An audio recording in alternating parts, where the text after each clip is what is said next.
Marilah kita masuki ibadah hari ini dengan mengaku di dalam hati kita masing-masing yang demikian.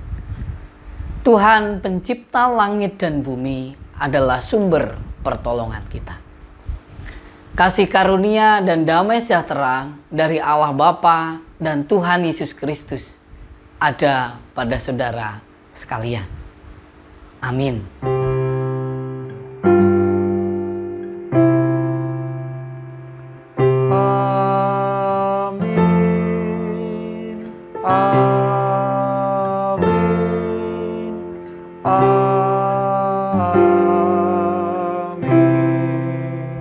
Saudara-saudara yang dikasihi Tuhan, kenyataan hidup manusia memang sering mengalami banyak masalah, sehingga tidak jarang itu menjadikan iman semakin tergoncang, kemudian menyangsikan Tuhan, mempertanyakan Tuhan ada di mana, dan seterusnya. Bahkan tidak jarang juga akhirnya bertindak sembrono di luar kendali iman. Oleh karena itu, hari ini dalam ibadah ini kita bersama-sama menggumuli tema beriman di tengah badai, dan kita akan belajar bersama untuk mendapat pencerahan dari Tuhan melalui firman-Nya. Untuk itu mari dengan penuh sukacita kita memuji, memuliakan nama Tuhan dari Kidung Jemaat 21 bait yang pertama, hari Minggu, hari yang mulia.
Bersama-sama kita mendengarkan sabda Tuhan sebagai hukum kasih yang tertulis di dalam Injil Matius pasal 22 ayat 37 sampai 40 yang demikian.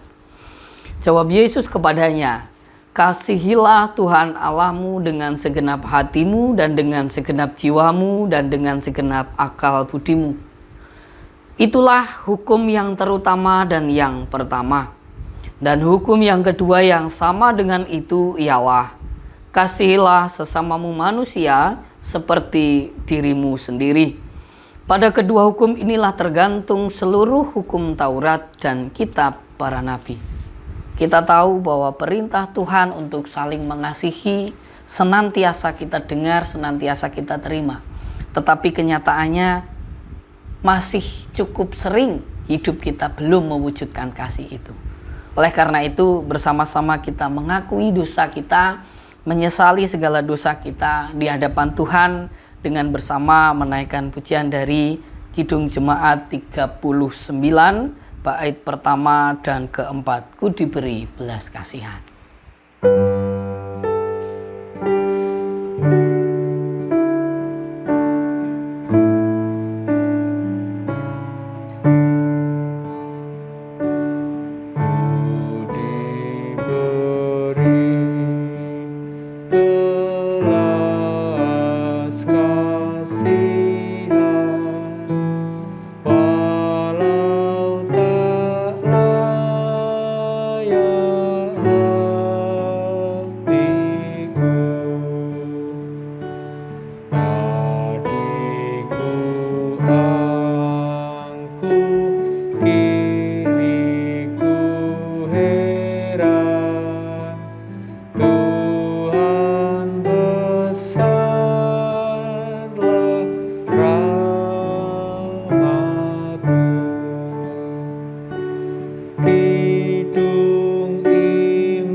Bagi setiap kita yang dengan rendah hati dan jujur di hadapan Tuhan mengakui segala dosa, maka Tuhan adalah setia dan adil. Ia berkenan memberikan anugerah kepada kita. Sebagaimana berita anugerah hari ini diambil dari Matius pasal 11 ayat 28 hingga ayat yang ke-30 yang demikian. Marilah kepadaku semua yang letih lesu dan berbeban berat, aku akan memberi kelegaan kepadamu. Pikulah kuk yang kupasang dan belajarlah padaku, karena aku lemah lembut dan rendah hati, dan jiwamu akan mendapat ketenangan. Sebab kuk yang kupasang itu enak dan bebanku pun ringan. Demikianlah berita anugerah dari Tuhan. Bersama mari kita berdoa, menaikkan doa syafaat dan juga mempersiapkan hati kita untuk menerima firman Tuhan. Mari kita berdoa. Ya Tuhan Allah yang penuh kasih, pada kesempatan ini kami bersama-sama datang ke hadirat-Mu menaikkan syukur untuk segala berkat dan penyertaan-Mu dalam kehidupan kami. Sehingga sampai hari ini kami masih diizinkan untuk beribadah kepadamu, walaupun dengan penuh keterbatasan karena kami lakukan di rumah masing-masing. Namun biarlah Tuhan yang mengurapi setiap kami, memberkati setiap kami, sehingga ibadah hari ini membawa kami untuk berjumpa dengan Engkau. Saat ini kami memohon berkat Tuhan, secara khusus untuk jemaat-Mu GKJ Wisma Nugraha, yang dalam kesempatan ini kami semua masih harus berhadapan dengan pandemi. Kami masih harus mengikuti PPKM yang diprogramkan oleh pemerintah. Mampukanlah kami untuk tetap setia mengikuti segala aturan yang ada. Mampukanlah kami untuk juga tetap melakukan kehendak Tuhan di tengah-tengah pandemi ini. Kami mohon berkat-Mu bagi saudara-saudara kami yang saat ini mungkin sedang mengalami sakit karena COVID ini maupun sakit yang lain. Tuhan jamah mereka, beri kesembuhan bagi mereka. Demikian pula saudara-saudara kami yang saat ini masih Engkau berkati, diberi kesehatan. Tuhan beri perlindungan bagi mereka. Juga Tuhan memberkati mereka untuk tetap setia kepada protokol kesehatannya. Terima kasih Tuhan, kami menyerahkan segala sesuatu yang menjadi pergumulan baik bagi jemaat-Mu maupun bagi gereja. Tuhan yang memberkati dan melindunginya. Saat ini bersama-sama kami juga menyediakan hati untuk menerima sabda-Mu. Tuhan kiranya mengurapi kami dengan Roh-Mu yang kudus, sehingga kami dimampukan untuk mengerti, memahami, bahkan mewujud nyatakan kehendak-Mu ini dalam kehidupan kami sehari-hari. Secara khusus hamba-Mu yang penuh dengan keterbatasan ini, Tuhan urapi dan Tuhan kuasai dengan hikmat yang dari surga, sehingga dapat menyampaikan sabda-Mu dalam kebenaran. Apa yang disampaikan menjadi berkat bagi jemaat-Mu dan menjadi kemuliaan bagi nama-Mu. Terima kasih ya Tuhan, demi Kristus kami berdoa. Amin. Bacaan Alkitab pada hari ini diambil dari Injil Yohanes pasal 6 ayat 1 sampai dengan ayat yang ke-13. Tetapi izinkanlah saya untuk membacakan ayat yang ke-7 sampai dengan ayat yang ke-11. Demikian sabdanya. Jawab Filipus kepadanya, roti seharga 200 dinar tidak akan cukup untuk mereka ini, sekalipun masing-masing mendapat sepotong kecil saja. Seorang dari muridnya, yaitu Andreas, saudara Simon Petrus, berkata kepadanya, di sini ada seorang anak yang mempunyai 5 roti jelai dan 2 ikan. Tetapi apakah artinya itu untuk orang sebanyak ini? Kata Yesus, suruhlah orang-orang itu duduk. Adapun di tempat itu banyak rumput, maka duduklah orang-orang itu, kira-kira 5.000 laki-laki banyaknya. Lalu Yesus mengambil roti itu, mengucap syukur dan membagi-bagikannya kepada mereka yang duduk di situ. Demikian juga dibuatnya dengan ikan-ikan itu sebanyak yang mereka kehendaki. Demikianlah sabda Tuhan. Yang berbahagia adalah setiap kita yang membaca, merenungkan, dan memelihara firman-Nya. Haleluya.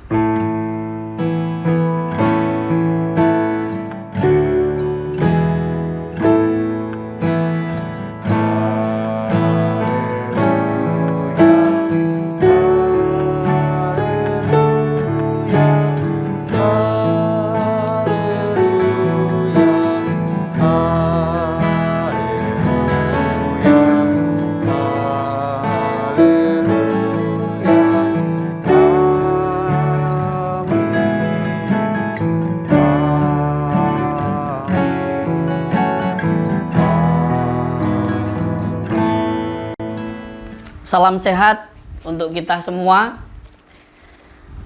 Memang kalau kita melihat kembali hari-hari belakangan, sudah 1 tahun lebih kita terpaksa harus hidup berdampingan dengan pandemi.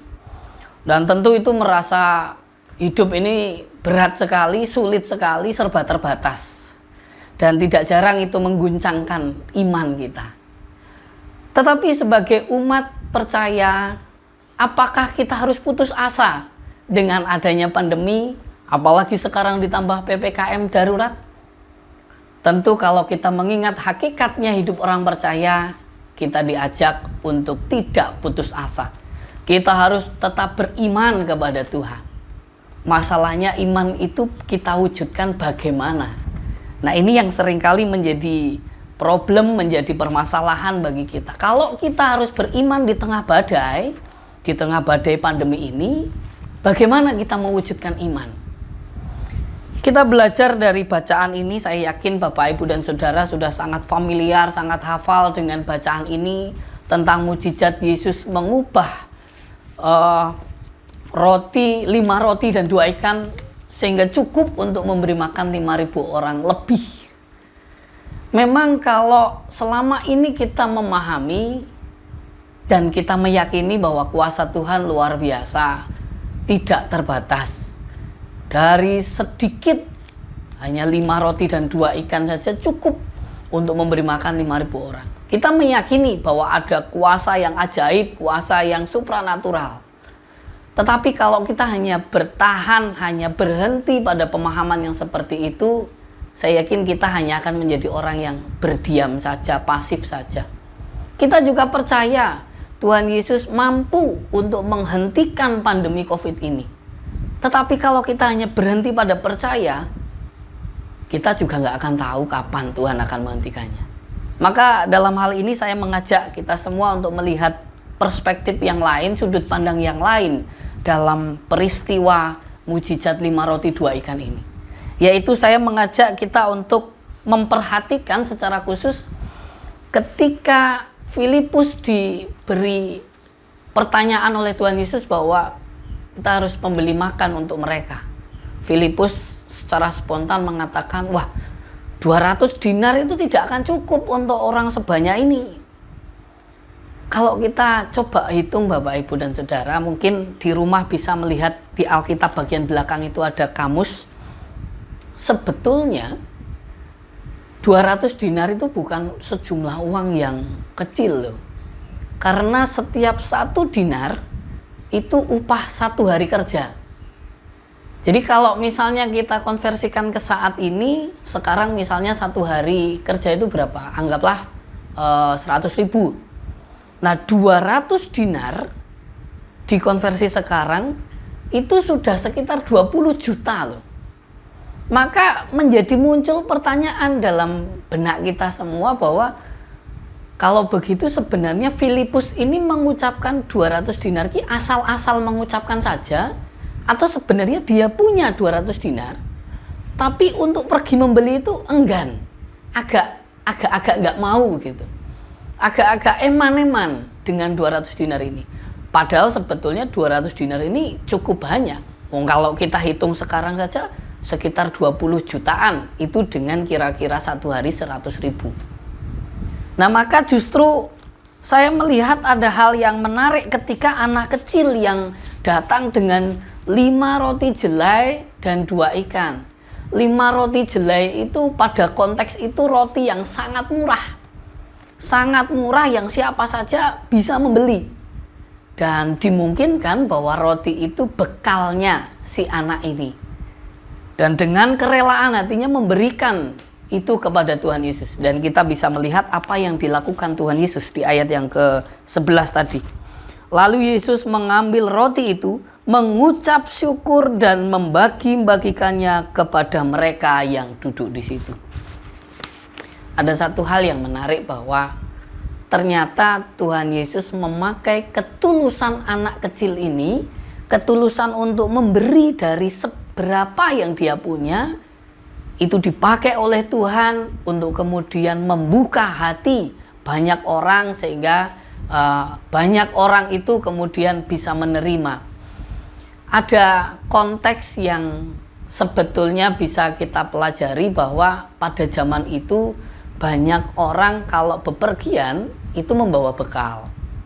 Karena mereka seringnya hidup mengembara, sehingga kalau kemana-mana mereka membawa bekal. Sehingga dengan Yesus memakai ketulusan si anak ini, dia mengucap syukur kepada Tuhan dan mulai membagi-bagikannya. Itu menginspirasi orang-orang yang ada di sana untuk juga mengeluarkan bekalnya dan membagikan kepada yang lain.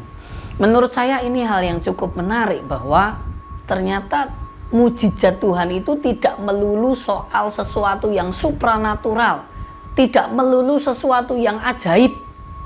Tetapi ketika kita mau membuka diri, membagikan seberapa yang kita punya, itu juga mujizat Tuhan.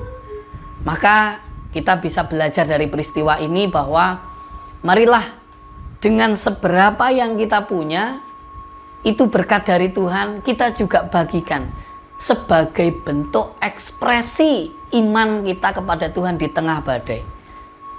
Menurut saya hal ini cukup tepat di tengah-tengah kita menghadapi badai pandemi COVID-19 ini.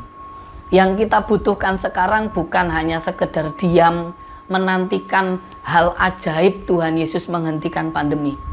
Tetapi di tengah-tengah kelemahan, banyak orang yang terdampak, yang terpapar oleh COVID, orang-orang yang akhirnya ekonominya menjadi sangat menurun karena COVID, karena PPKM. Kita diajak melalui bacaan ini untuk mewujudkan mujizat Tuhan, yaitu berbagi kepada yang lain.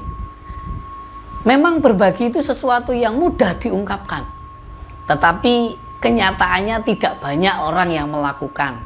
Mengapa demikian? Karena sejatinya berbagi itu perlu melalui beberapa tahap, minimal 3 tahap. Yang pertama adalah tahap kesadaran. Orang akan berbagi kalau seseorang itu sudah menyadari bahwa apa yang dia punya, apa yang dia miliki, itu adalah semata-mata berkat Tuhan. Selagi dia masih merasa bahwa iki kan hasil jerih payahku, ini hasil susah payahku, selagi masih seperti itu, orang masih akan enggan untuk membagikan.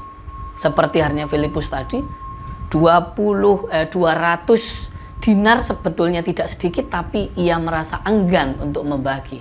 Karena merasa ini punya saya, ini bekal saya. Berbeda dengan ketika kita menyadari apapun yang kita miliki itu berkat Tuhan, akan mendorong kita untuk mau berbagi. Ini tahap pertama. Tahap kedua, setelah kita menyadari, maka mengucap syukur. Seperti Tuhan Yesus tadi, menerimanya, mengucap syukur kepada Tuhan. Kemudian yang terakhir ketiga, berbagi. Menurut saya inilah yang tepat sebagai wujud ekspresi beriman di tengah-tengah badai. Nah, dalam obrolan ini saya akan mengakhirinya dengan sebuah kutipan yang saya dapatkan beberapa waktu yang lalu oleh Pendeta Risang dari GKJ Condong Catur. Beliau mengutip salah satu kalimat yang dibuat atau yang diciptakan oleh Billy Graham. Kalimat itu demikian, Bapak Ibu. Allah menciptakan 2 tangan untuk manusia. 1 untuk menerima berkatnya, yang 1 untuk membagikan berkatnya.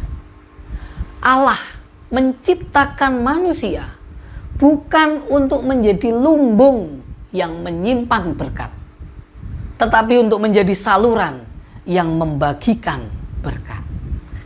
Tidak perlu muluk-muluk, tidak perlu yang besar-besar.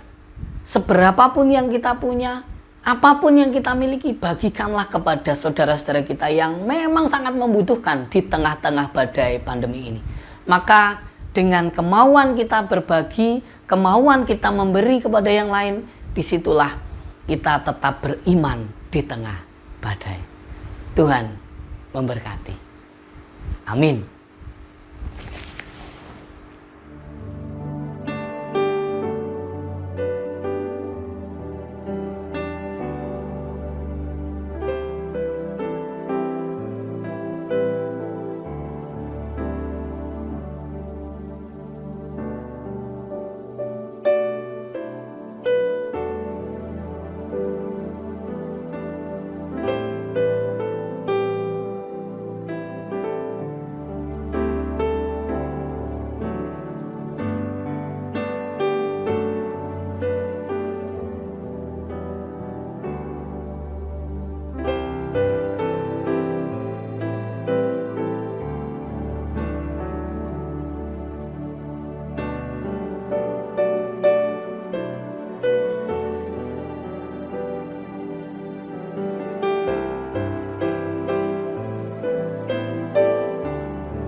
Tiba saatnya ini kita bersama akan menghaturkan persembahan syukur kepada Tuhan.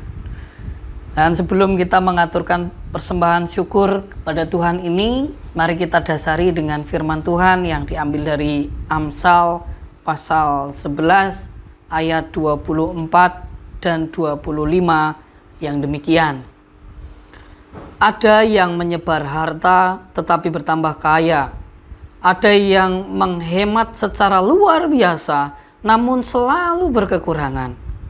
Siapa banyak memberi berkat, diberi kelimpahan. Siapa memberi minum, ia sendiri akan diberi minum. Mari kita iringi persembahan syukur hari ini dengan bersama-sama menaikkan pujian dari Kidung Jemaat 287 bagian B, bait yang pertama dan kedua. Sekarang beri syukur.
Mari kita bawa persembahan syukur ini di dalam doa. Mari kita berdoa.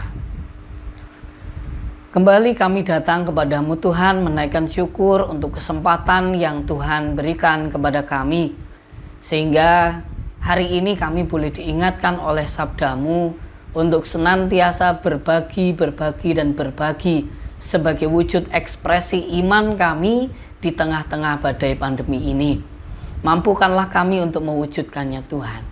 Dan kami juga bersyukur karena Tuhan memberi kesempatan bagi kami untuk menghaturkan persembahan untuk Tuhan. Kiranya Engkau berkenan menerima dan menyucikannya, sehingga persembahan ini dapat menjadi kemuliaan bagi nama Tuhan melalui kegiatan-kegiatan gereja di GKJ Wisma Nugraha. Terima kasih Tuhan. Kami sebentar lagi juga akan mengakhiri ibadah ini, melanjutkan aktivitas kami masing-masing dalam kegiatan kami, dalam kehidupan kami. Tuhan memberkati, Tuhan menyertai setiap kami. Terima kasih Tuhan. Di dalam nama Tuhan Yesus Kristus, doa ini kami mohon. Amin. Bapak, Ibu, dan Saudara yang dikasihi Tuhan, saya undang untuk bangkit berdiri dan bersama-sama kita akan memperbaharui pengakuan iman kita. Bersama dengan umat Allah di sepanjang segala abad dan tempat, marilah kita memperbaharui pengakuan kita dengan bersama-sama mengikrarkan pengakuan iman rasuli yang demikian. Aku percaya kepada Allah Bapa yang Maha Kuasa, Khalik langit dan bumi, dan kepada Yesus Kristus, Anak-Nya yang tunggal Tuhan kita, yang dikandung dari Roh Kudus, lahir dari anak darah Maria, yang menderita di bawah pemerintahan Pontius Pilatus, disalibkan, mati, dan dikuburkan, turun ke dalam kerajaan maut. Pada hari yang ketiga, bangkit pula dari antara orang mati, naik ke surga, duduk di sebelah kanan Allah Bapa yang Maha Kuasa, dan akan datang dari sana untuk menghakimi orang yang hidup dan yang mati. Aku percaya kepada Roh Kudus, gereja yang kudus dan am, persekutuan orang kudus, pengampunan dosa, kebangkitan daging, dan hidup yang kekal. Saudara yang dikasihi Tuhan, sediakanlah diri saudara untuk hidup menjadi saksi Kristus. Dan kini terimalah berkat-Nya. Tuhan memberkati engkau dan melindungi engkau. Tuhan menyinari engkau dengan wajah-Nya dan memberi engkau kasih karunia. Tuhan menghadapkan wajah-Nya kepadamu dan memberi engkau damai sejahtera kini dan selamanya. Amin.